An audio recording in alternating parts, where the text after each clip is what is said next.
Salut tout le monde et bienvenue. Aujourd'hui, on va voir ensemble comment devenir un pro des exercices de lecture. Accrochez-vous bien parce que ça va être super intéressant. Alors, c'est quoi le secret? Eh bien, c'est tout simple. Il faut voir un exercice de lecture comme une enquête policière. Oui, dans chaque histoire, il y a des indices cachés. Et notre boulot, c'est de les dénicher. La grande question, c'est donc comment on devient un super détective des textes. C'est exactement ce qu'on va découvrir ensemble. On a tous connu ça, n'est-ce pas? On reçoit la feuille, on lit le texte, les questions, et là, c'est le grand blanc. On se dit, mais par où je commence? Ça peut vraiment être un défi. Mais pas de panique, il existe une méthode secrète, une sorte de botte secrète qu'on va découvrir tout de suite. Bon, allez, on entre dans le vif du sujet. Il faut bien comprendre que ce n'est pas juste un exercice pour l'école, hein. C'est bien plus que ça, c'est une vraie mission. Parce que savoir comprendre un texte, c'est un super pouvoir. Ça sert partout, dans toutes les matières, et même, on s'en rend pas toujours compte, mais dans la vie de tous les jours. Et d'ailleurs, cette mission, elle est super sérieuse. Tellement sérieuse qu'elle vient tout droit du programme officiel de Côte d'Ivoire. C'est écrit noir sur blanc. L'objectif, c'est de, je cite, « construire le sens de texte varié ». Rien que ça. C'est donc une mission officielle, si on veut. Alors, construire le sens, ça sonne un peu compliqué, non? Mais en fait, c'est super simple. Ça veut juste dire deux choses. Trouver les infos les plus importantes dans une histoire, et puis, comprendre ce que cette histoire essaye de nous raconter. C'est tout.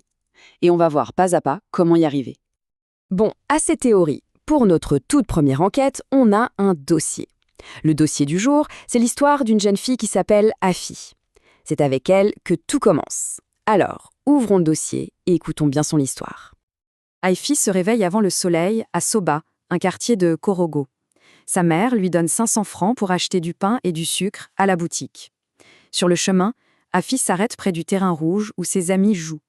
Elle regarde l'horloge de la boutique, il est 6h15. Le vendeur dit « Le sucre arrive dans 5 minutes ». Afi hésite. Rentrer tout de suite avec le pain ou attendre le sucre? Le coq chante et le ciel devient clair. Afi décide d'attendre. Quand le sac de sucre arrive, elle paie et marche vite vers la maison. Sa mère sourit. « Merci Afi. Tu as bien pensé au petit déjeuner ?» Ok, parfait. Le décor est planté. On a tous les éléments de l'enquête sous les yeux. Maintenant, c'est le moment de passer à l'action et de résoudre les énigmes une par une. Allez, on commence notre résolution pas à pas. Et voilà la première énigme. Qui est le personnage principal?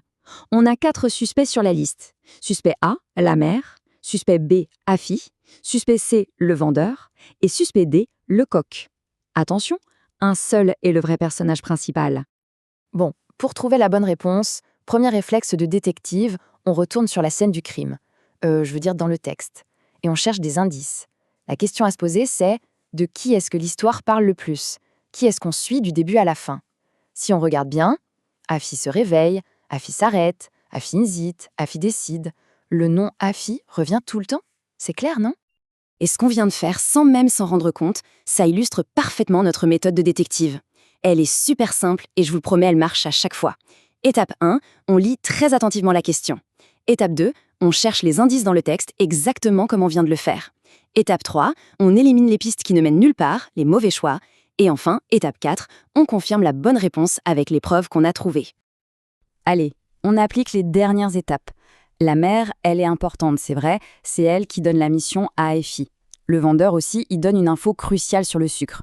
Mais est-ce que l'histoire parle d'eux tout le temps? Non. L'histoire, elle suit vraiment les actions et même les pensées d'Afi, du matin jusqu'à son retour à la maison. C'est elle qui est au centre de tout. Donc, en éliminant les autres, on confirme que la bonne réponse, c'est bien la B, Afi. Élémentaire? Super, première énigme résolue. On passe à la suivante. On va voir si notre méthode de détective fonctionne aussi bien. Question numéro 2. Où se passe surtout l'histoire? Alors, les pistes sont A, au bord de la mer, B, dans un bus, C, à Soba ou à la boutique, ou D, en classe. On ne change pas une équipe qui gagne, on applique exactement la même méthode. On retourne dans le texte, et cette fois, on cherche des mots qui indiquent un lieu, un endroit. Et là, paf, dès la première phrase, Afi se réveille à Soba. Premier indice. Un peu plus long, on nous dit qu'elle va à la boutique. Deuxième indice. On a même l'horloge de la boutique. Les indices sont partout, c'est évident. Donc, avec nos preuves, les mots soba et boutique, on sait exactement où se passe l'action. On peut donc éliminer sans problème le bord de la mer, le bus et la classe. Ça n'a rien à voir.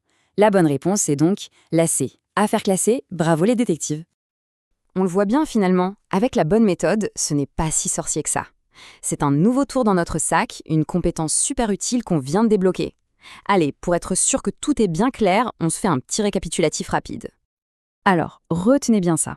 La clé pour réussir, c'est la méthode du détective. C'est super simple, en 4 étapes. 1. On lit bien la question pour savoir ce qu'on cherche. 2. On part à la chasse aux indices dans le texte. 3.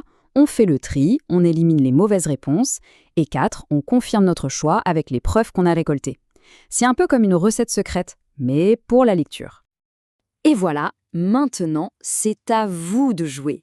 Avec cette méthode en poche, chaque nouveau texte, c'est une nouvelle aventure, une nouvelle enquête à mener. Alors la prochaine fois qu'il y aura un exercice de lecture, il faudra juste se souvenir d'enfiler sa casquette de détective. Alors, quelle sera votre prochaine enquête ?